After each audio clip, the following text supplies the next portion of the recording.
Professor Vex Thornbottom adjusted his 3 pairs of spectacles and gazed out at his classroom with the kind of smug satisfaction that only comes from knowing you're about to educate the ignorant masses. The Galactic University's Lecture Hall Omega-7 was packed to the brim with eager young minds from across the galaxy, all here to learn about the fascinating subject of extinct civilizations. Well, as fascinating as dead species could be, anyway. "Welcome, welcome, my dear students," Vex announced, his voice carrying that particular brand of academic arrogance that suggested he'd rather be anywhere else but was graciously blessing them with his presence. "Today, we begin our journey through the tragic tales of species that simply couldn't adapt to the harsh realities of galactic evolution." The professor was a Zephyrin, which meant he looked like someone had crossed a praying mantis with a very pretentious librarian. His green exoskeleton gleamed under the lecture hall lights, and his compound eyes swept across the diverse crowd of students. There were Blorbonians with their characteristic purple tentacles, a few crystalline echoes that looked like walking diamonds, and several other species that would make a xenobiologist weep with joy. "Now then," Vex continued, activating his holographic display with a flourish that was entirely unnecessary, but very much in character. "Let us begin with one of the most pathetically primitive species ever documented. Behold, the humans of Earth." A 3-dimensional image of a human appeared in the center of the room, rotating slowly like a sad museum exhibit. The students leaned forward with mild interest, the way one might observe a particularly unremarkable rock formation. "He's bipedal creatures," Vex said, his voice dripping with condescension, "managed to achieve basic spaceflight before promptly wiping themselves out through a combination of environmental destruction, nuclear warfare, and an inexplicable obsession with something called reality television. Truly, a cautionary tale for the ages." A Blorbonian student raised one of her tentacles. "Professor, how long ago did they go extinct?" "Ah, excellent question, Miss Glorbinia," Vex replied, puffing up with pride at his own expertise. "The humans of Earth went extinct approximately 350 standard galactic years ago. A blink of an eye in cosmic terms, really. They barely had time to leave their mark on the universe before natural selection decided they were better off as a footnote in history." He gestured grandly at the hologram, which was now showing various scenes of Earth's supposed final days. "As you can see, they were woefully unprepared for the challenges of galactic civilization. No natural armor, no enhanced sensory organs, no ability to photosynthesize, just soft pink skin and an alarming tendency to make decisions based on something they called emotions. Frankly, it's surprising they lasted as long as they did." The students nodded knowingly, secure in their superiority over these long-dead primitives. After all, they were here, at the most prestigious university in the galaxy, learning from the most distinguished professors. They were clearly the pinnacle of evolution, unlike these sad, extinct humans. "Their greatest achievement," Vex continued with a theatrical sigh, "was apparently creating a global communication network that they used primarily to share pictures of small, furry creatures and argue about trivial matters. Imagine the waste of potential. With such technology, they could have achieved so much more if they'd possessed even a fraction of our intellectual capacity."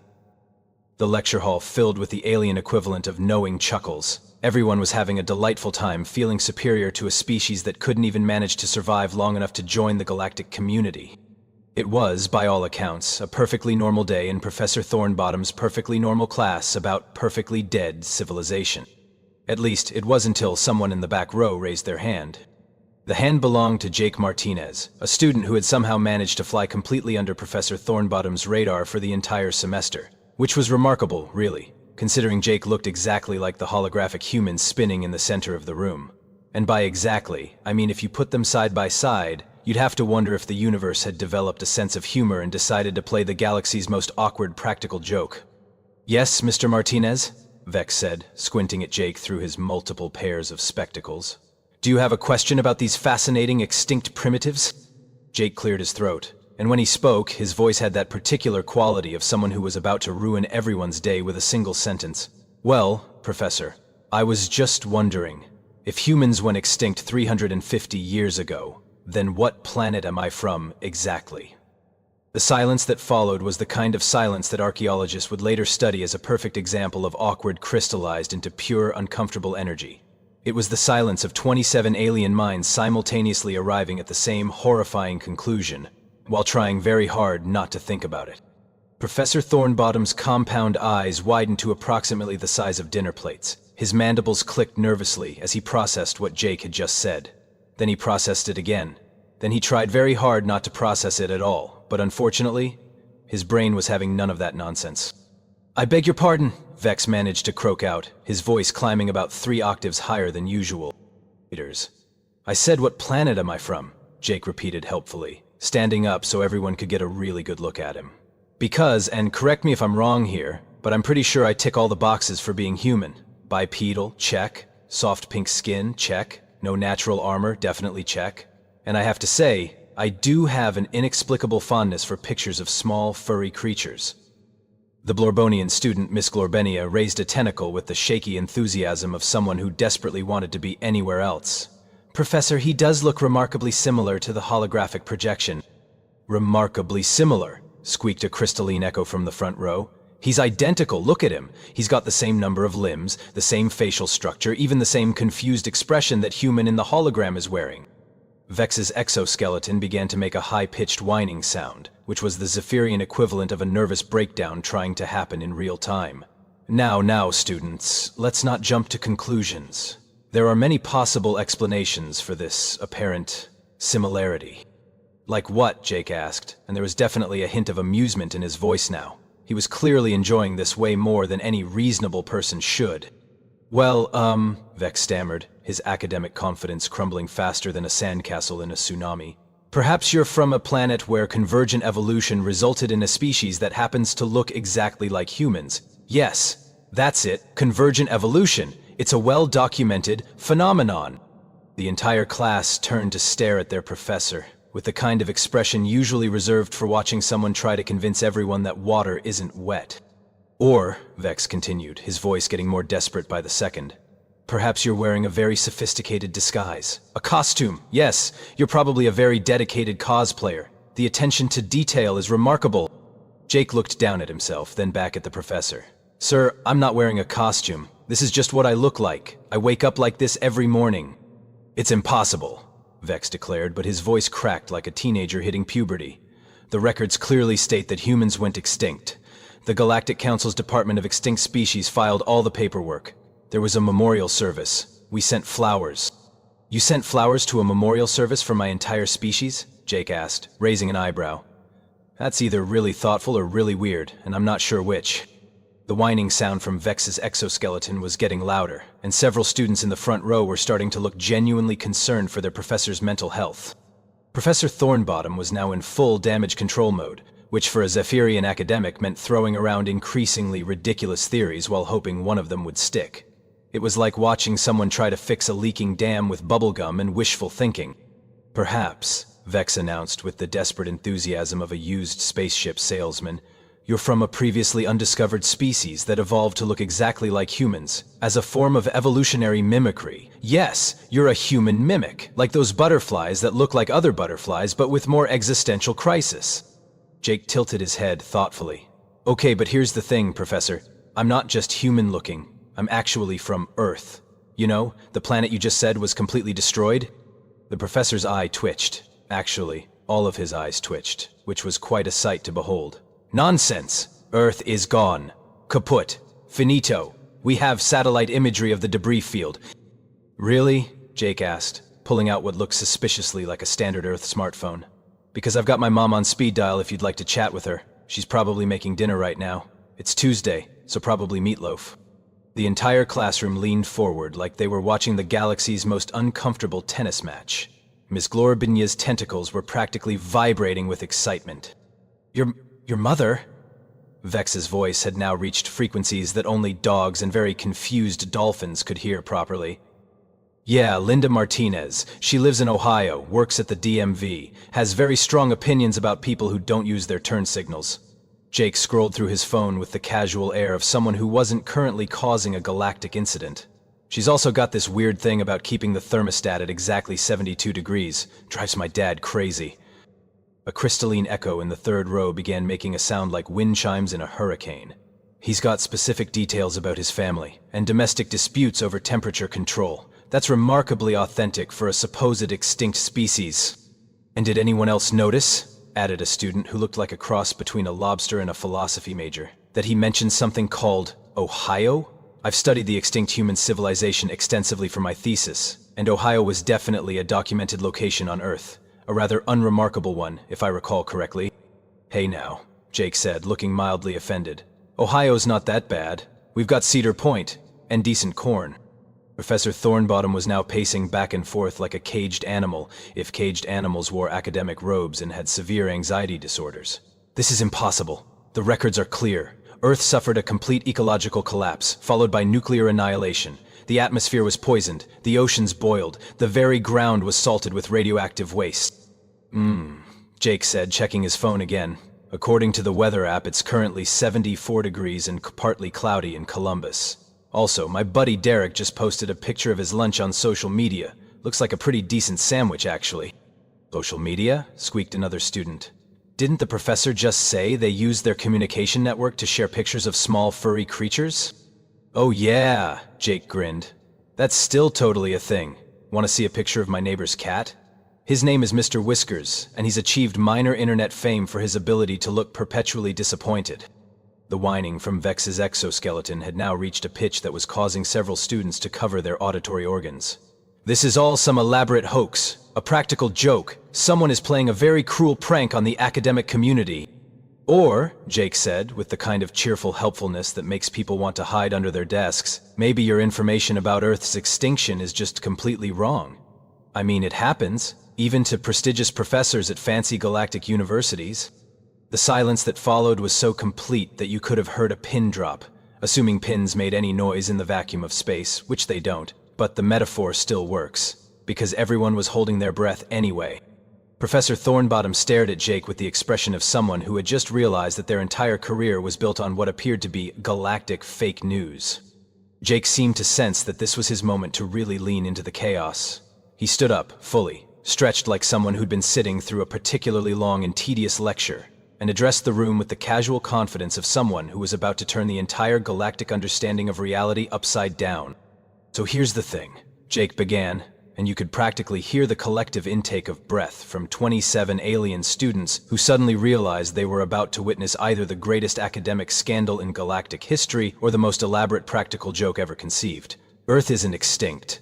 Like, not even a little bit.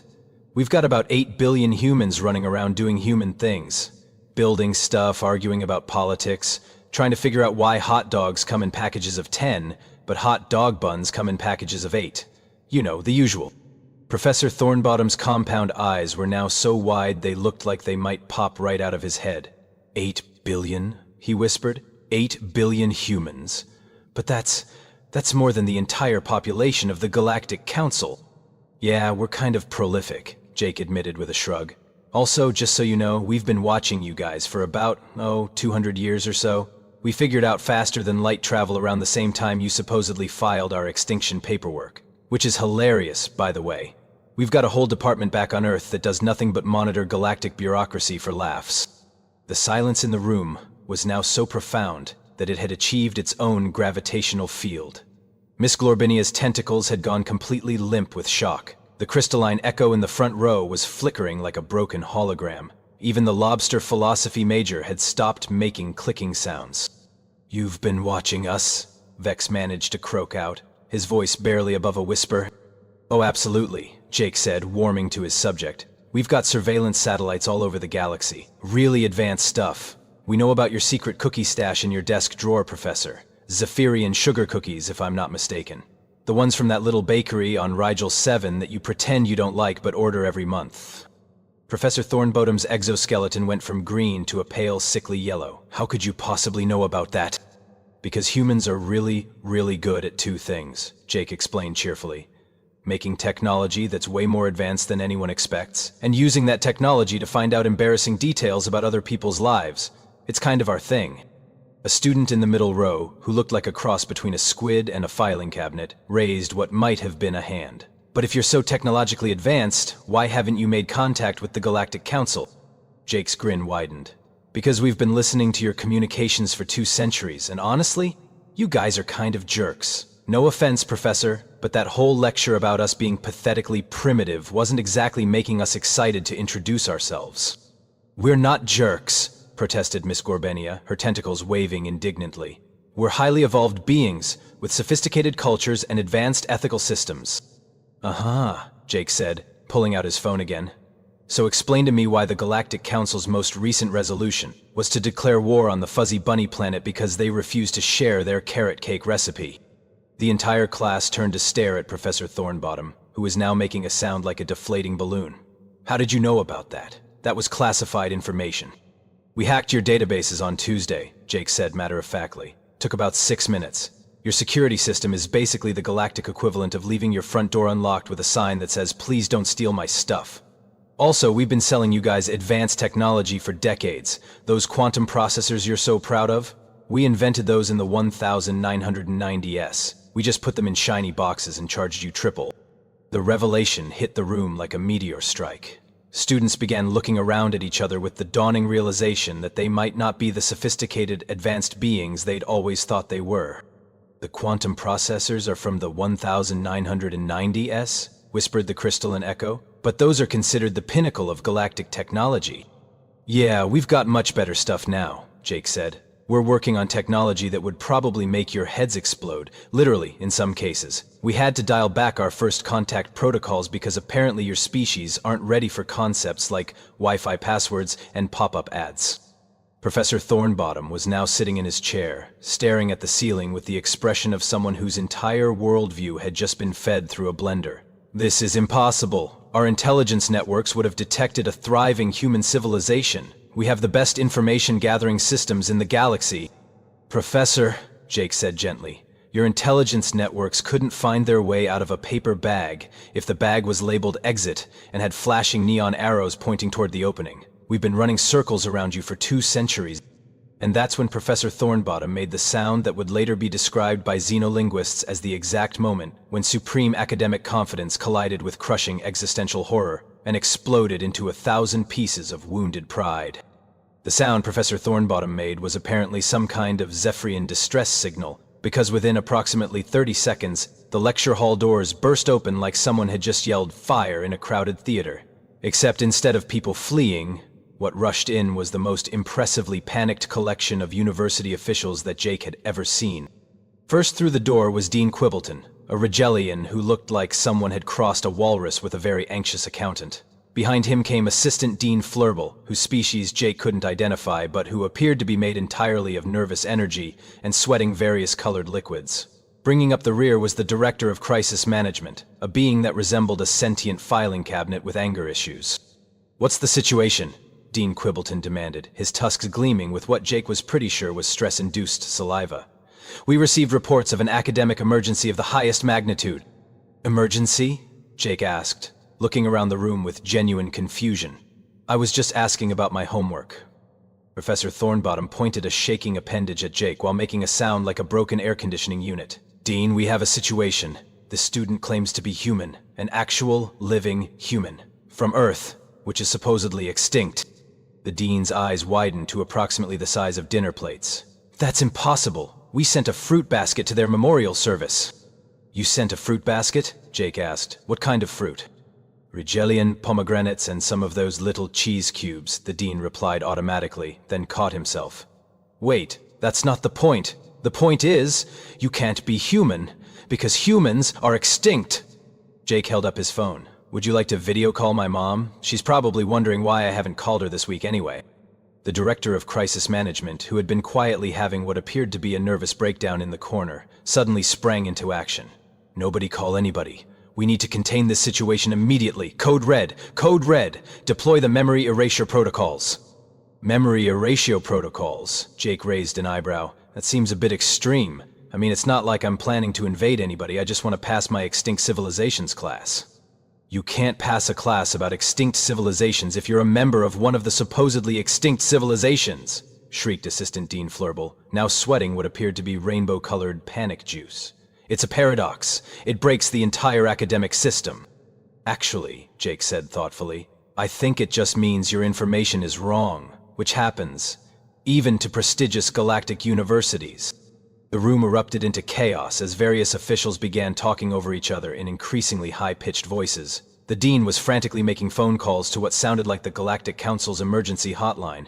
The Director of Crisis Management was trying to set up some kind of containment field around Jake, who was still sitting casually in his chair like he was watching a particularly entertaining movie. "This is impossible," the Dean was shouting into his communicator. "We need an emergency session of the Council. Yes, I know it's their lunch break. This is more important than their lunch break." "Sir," Jake interjected politely, "while you're calling the Council, you might want to mention that Earth has been trying to reach them for about 50 years. We've sent approximately 14,000 formal diplomatic communications to their office. They all got returned to sender with a stamp that said, 'Species not found.'"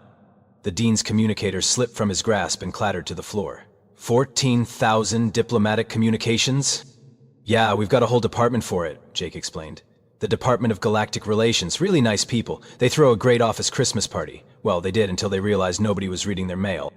Professor Thornbottom, who had been sitting in stunned silence, suddenly perked up. "Wait, if you've been trying to make contact for 50 years, and you've been monitoring our communications for 200 years, that means we know exactly how your government works," Jake finished cheerfully. "We've got detailed profiles on every council member, complete psychological workups, and we know about that thing with the Andromedan ambassador and the rubber duck incident." The silence that followed was so complete that it achieved its own weather system. Assistant Dean Flurble had stopped sweating and was now making a sound like a deflating balloon.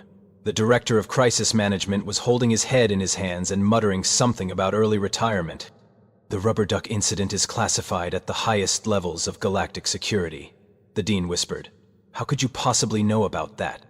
"Because," Jake said with a grin that was probably visible from orbit, "humans are really, really good at finding out things that other people don't want them to know.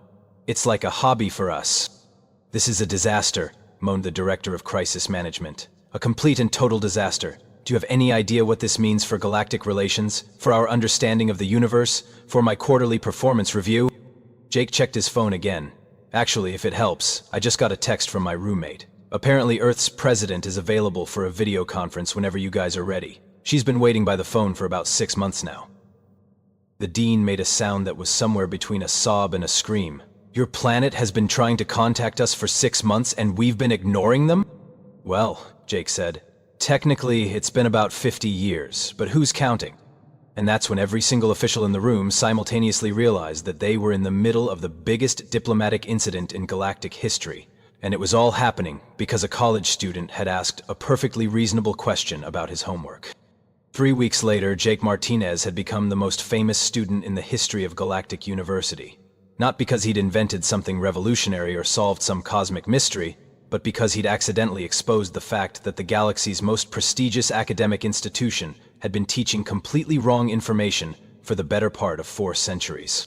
The transformation was remarkable. What had once been Extinct Civilizations 101 was now Contemporary Human Studies. And Professor Thornbottom had gone from being a smugly superior academic to being the guy who had to explain to his colleagues why he'd been confidently lecturing about the extinction of a species that was currently colonizing 3 solar systems and had just opened a Starbucks on Europa. "So," Jake said, settling into his seat in the now packed auditorium, "what are we learning about humans today, Professor?" Professor Thornbottom, who had aged approximately 20 years in 3 weeks, shuffled his notes with the resigned air of someone who had accepted that his life had become a cosmic joke. "Today, Mr. Martinez, we're discussing human expansion into the Outer Rim territories and their unusual approach to interstellar commerce." "Oh, you mean the whole selling obsolete technology to advance civilizations thing?" Jake asked cheerfully. "Yeah, we're really good at that." The class, which now included several Galactic Council observers, 3 investigative journalists, and a film crew making a documentary called How We Got Everything Wrong, A Galactic Perspective, leaned forward with rapt attention. "According to our latest intelligence reports," the professor continued, his voice carrying the tone of someone who had learned not to trust intelligence reports, "humans have established trade relationships with over 47 different species, most of whom are completely unaware that they're buying technology that's decades old." Ms. Glorbenia, who had become something of a human enthusiast since the revelation, raised a tentacle. "But why do they keep buying it if it's obsolete?" "Because," Jake explained, "we're really good at marketing. We put it in shiny boxes and call it artisanal retrotech. Apparently the Rigelians are paying premium prices for what we call Vintage 1000, 990S computing experience. They think it's a sophisticated aesthetic choice." The Galactic Council observer, a being that looked like a cross between a giraffe and a very stressed-out diplomat, made frantic notes. "And the humans find this amusing?" "Hilarious," Jake confirmed. "We've got entire departments dedicated to coming up with creative names for old technology. My personal favorite is when we sold the Andromedans a collection of floppy disks and called them primitive data storage artifacts with authentic tactile feedback mechanisms." Professor Thornbottom rubbed his temples with all four of his hands. "Mr. Martinez, are you telling me that humans have been systematically pranking the entire galaxy for 2 centuries? "Well," Jake said thoughtfully, "we prefer to think of it as conducting long-term sociological experiments in interspecies commerce. But yeah, it's basically been one giant prank." The documentary crew zoomed in on the professor's face, which was now cycling through every possible expression of academic horror. The poor Zephyrian had become the poster child for what happens when your entire field of expertise turns out to be based on fake news. "The truly remarkable thing," continued Jake, warming to his subject, "is that we've been trying to tell you guys the truth for decades. We sent formal diplomatic communications, we tried to establish trade relationships, we even sent a delegation to the Galactic Council wearing our best suits and carrying business cards. You know what they told us?" The council observer looked up from his notes with the expression of someone who was pretty sure he didn't want to hear the answer. "What did they tell you?" "That we look suspiciously similar to an extinct species and that we should try being more original with our evolutionary choices," Jake said with a grin. Direct quote. "We've got it recorded." The auditorium erupted in what could only be described as the academic equivalent of a riot. Students were talking over each other, the documentary crew was frantically trying to capture every angle, and the Galactic Council observer was having what appeared to be a very quiet, nervous breakdown. "So what happens now?" asked the crystalline echo, who had become surprisingly good at asking the questions everyone was thinking but afraid to voice. Jake shrugged. "Well, Earth's officially joining the Galactic Council next month. We're bringing snacks to the welcome party. Fair warning, though, we're probably going to revolutionize your entire understanding of what constitutes advanced civilization." "How so?" Professor Thornbottom asked, though he looked like he was afraid of the answer. "Because," Jake said, standing up and addressing the room with the casual confidence of someone who represented a species that had been underestimated for far too long, "humans don't just survive. We thrive. We adapt. We make friends with our enemies. We turn our mistakes into learning experiences. And we never, ever give up. Even when the entire galaxy thinks we're extinct." He paused, looking around the room at the collection of beings who had spent their entire lives believing they were the pinnacle of galactic evolution. "Oh, and one more thing," Jake added with a smile that was probably going to haunt Professor Thornbottom's dreams for years to come. "We've already figured out how to improve your faster-than-light travel by about 300%. We were just waiting for someone to ask nicely." The silence that followed was the sound of an entire galaxy realizing that everything they thought they knew about the universe was about to change. And it all started because one student asked what planet he was from. Professor Thornbottom looked at Jake, then at his lecture notes, then at the holographic display, still showing the extinct human, and finally at the camera crew that was documenting what would later be known as the day everything changed. "Class dismissed," he said weakly. Jake packed up his things and headed for the door, pausing only to call back over his shoulder, "Same time next week, Professor. I've got some really interesting stories about human coffee culture that I think the galaxy needs to hear." And as he walked out of the auditorium, Jake Martinez, the student who had accidentally triggered the biggest shift in galactic politics in recorded history, was already looking forward to his next assignment, explaining to the Galactic Council why humans put pineapple on pizza and why this was actually a sign of advanced civilization. The galaxy, as they say, would never be the same.